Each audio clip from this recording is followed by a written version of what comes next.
Lumayan pedes. 3 fungsi sarung ala Amin. Sarung itu dipakai buat apa aja? Oh, luar biasa kalau sarung di zaman kita pesantren ya.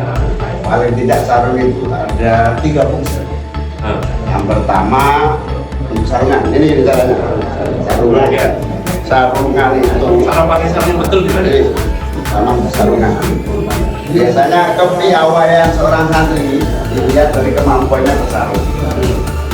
Semakin dia bagus, rapi, dan semakin kuat, karena biasanya harus kuat supaya tidak mudah lorot. Coba ya. Nah, ini lulus.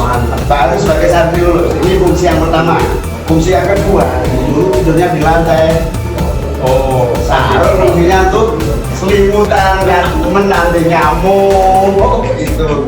Nah, yang ketiga, sarung fungsinya untuk nyelepeti, contohnya nih. lepet. Nyelepeti ya. Lumayan pedes. Wih, Salah. Di sarung gak bahaya tak? jadi ninja ya? Ninja.